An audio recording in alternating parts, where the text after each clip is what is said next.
Hello friends, स्वागत है आप सभी का सीबीबी के एसएसटी में। दोस्तों, अगर आपको सच में 2023 में अगर आपको टॉपर बनना है तो ये वीडियो पूरा देख लीजिए। 2023 का आप टॉपर दोस्तों बन जाएंगे। कुछ ऐसे नियम हैं, कुछ ऐसे आपको तरीका बताने वाला हूँ जिसके द्वारा आपका 500 में से 500 नंबर आ सकता है।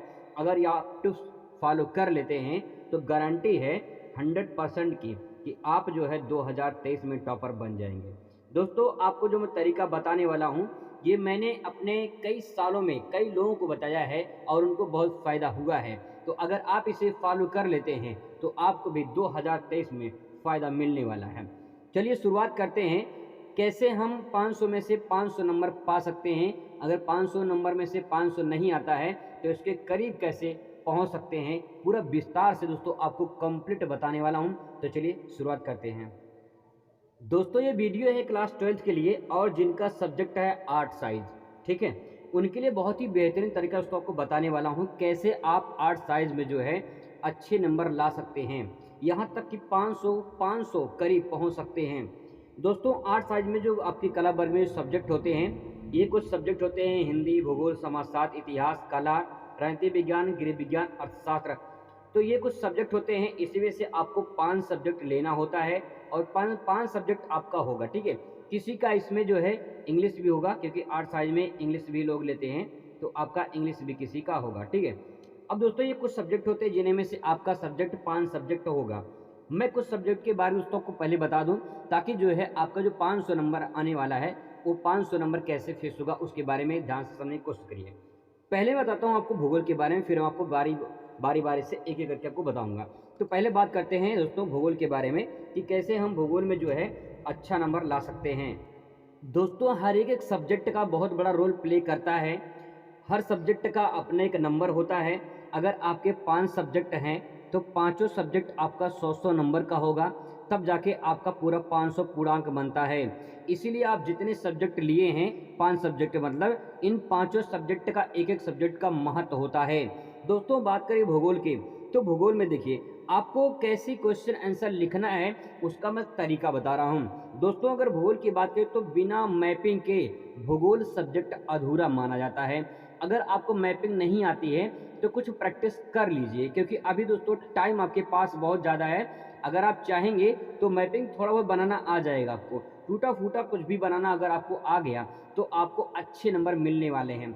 दोस्तों, आपको बता दें कि आपका जो है 5 नंबर भारत का मैप भरने का आएगा और 5 नंबर संसार का मैप भरने का आएगा, ठीक है। यानी कुल मिला के 10 नंबर मैप भरने का आएगा आपका भूगोल में। अगर आप इतिहास लिए हैं तो आपका 10 नंबर का इतिहास में भी आएगा भरने के लिए। इसीलिए आप ध्यान देंगे, आपका कम से कम 10 नंबर का ये मैपिंग, 10 नंबर के नंबर ये मैपिंग, यानी 20 नंबर का तो आपको मैपिंग ही आएगा 2 सब्जेक्ट में, ठीक है। तो इसलिए दोस्तों भूगोल तो और इम्पॉर्टेंट हो गया है आप लोग के लिए, क्योंकि जैसे मान लीजिए कोई क्वेश्चन पूछता है कि भारत में लौह इस्पात उद्योग के वितरण की व्याख्या कीजिए, तो इसमें मैपिंग नहीं पूछा गया है, लेकिन भारत का मैप छोटा सा बना के उसमें दर्शा दीजिए कौन कौन से राज्य में भारत में लौह इस्पात जो है उद्योग उत्पादन होता है, ठीक है, वह वहाँ पे उद्योग स्थापित हैं। तो आपको दोस्तों अच्छा नंबर मिलने वाला है, क्योंकि आपके डायग्राम के माध्यम से जब आप समझाते हैं तो टीचर खुश होकर आपको अच्छा नंबर देता है और भर भर के नंबर आपको मिल जाते हैं। इसलिए दोस्तों आपको जो क्वेश्चन तैयार करना है तो मैपिंग के द्वारा तैयार करिए। आपको भारत का मैप और संसार का मैप, 2 मैप आपको मिलेंगे बोर्ड पेपर में, 2 मैप आपको मिलेगा। मैं आपको मैप का पेपर जो है दिखा दे रहा हूँ कैसे मैप आपको मिलेगा। दोस्तों, यहाँ पे दे सकते हैं जैसे मैप आपके सामने मैं दिखा रहा हूँ यहाँ पे, ठीक इसी प्रकार से आपको मैप मिलेगा। 2020 का एक प्रारूप है, मैं आपको दिखा दे रहा हूँ 2020 का है। सेम ऐसे ही मैप मिलेगा। यहाँ आपको जो है रोल नंबर लिखना होता है और यहाँ पे देखिए पूरा का पूरा जो है इसी तरह से ब्लैंक मैप होता है, पूरी तरह सादा मैप होता है।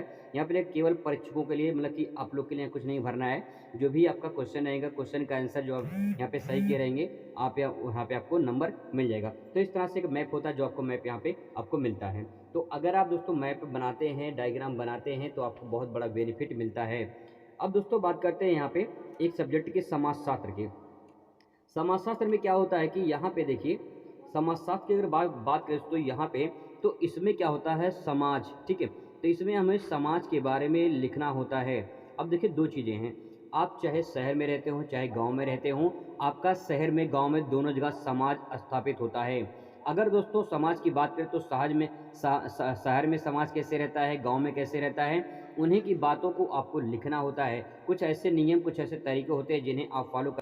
दोस्तों बस इतना समझ लें कि पूरी समाज की कहानी आपको लिखनी होती है, परिवार के बारे में, नातेदारी के बारे में, समाज क्या-क्या समाज में होता है, पूरी समाज के बारे में आपको ये लिखना होता है। तो अगर आप थोड़ा-सा किताब पढ़ लेंगे, क्वेश्चन बैंक पढ़ लेंगे, तब भी आपका जो है अच्छा नंबर तो उसमें समाजशास्त्र में आ जाता है। ठीक है? अब बात करते हैं दोस्तों यहाँ पे कुछ और सब्जेक्ट हैं, जैसे देखिए आपको बता दें जैसे कि इतिहास हो गया। अगर इतिहास की बात करें तो यहाँ पे तो इतिहास में 2 चीज़ें हैं, एक तो आपका डेट होता है इसमें, ठीक है? एक डेट होता है, दूसरा इसमें नाम होता है, जैसे किसी का नाम अगर आपको याद करना हो, तो नाम और डेट, यही 2 चीज़ इतिहास में अगर आपको तैयार है, ठीक है?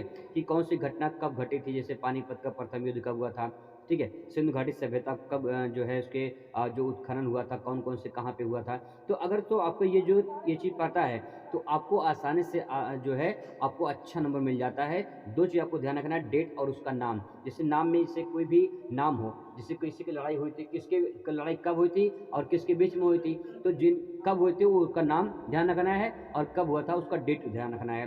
यही दोनों चीज़ दोस्तों अगर ध्यान रखते हैं, तो पूरी कहानी आपके दिमाग में स्टोर हो जाएगी और आसानी से आप अच्छे नंबर से पास हो जाएँगे। आगे बात करते हैं कला में, तो आप सभी कुछ भी बना देंगे तो पास हो जाएँगे।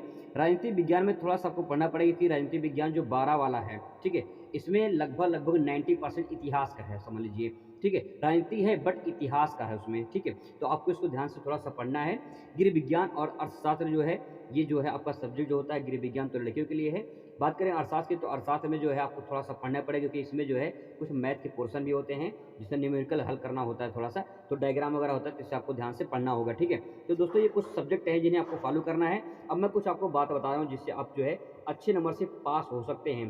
दोस्तों आप देखिए ध्यान से यहाँ पे देख सकते हैं कि आपके सुंदर जो लिखावट होती है, ये शुद्ध उच्चारण, ये सबसे बड़ा प्रभाव डालता है। अगर आप ऐसा करते हैं तो आपको अच्छे नंबर दोस्तों मिलने वाले हैं।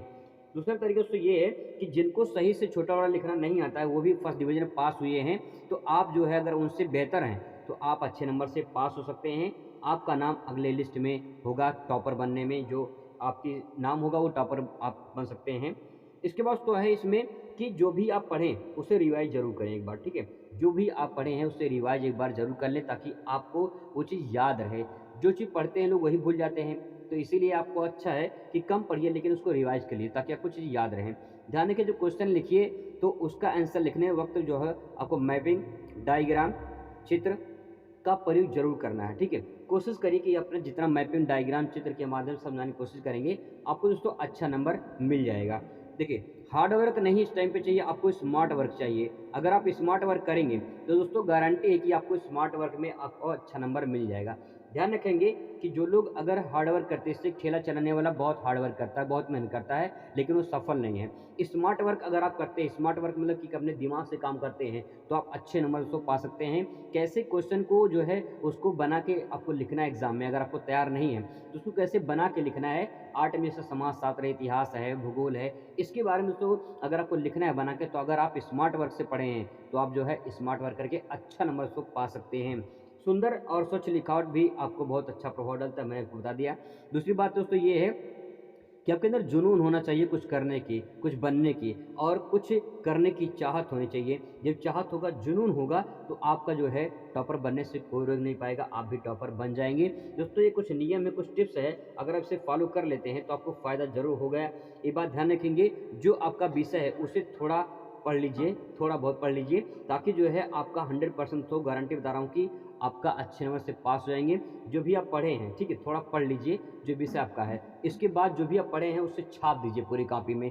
आप गारंटी है दोस्तों 100% कि आप पास हो जाएँगे। अगर छोड़कर कुछ भी आते हैं तो समझ लें कि आप दिक्कत हो जाएगी। इसीलिए अगर आप जो है अच्छा नंबर पाना चाहते हैं तो आप कुछ लिख कर आइए, आपको ज़रूर दोस्तों अच्छा नंबर मिलेगा और आप अच्छे नंबर से पास हो जाएँगे। आई होप कि आपको इन्फॉर्मेशन तो अच्छा लगा होगा। पूरा वीडियो पूरा देखने के लिए बहुत-बहुत धन्यवाद। Thanks for watching.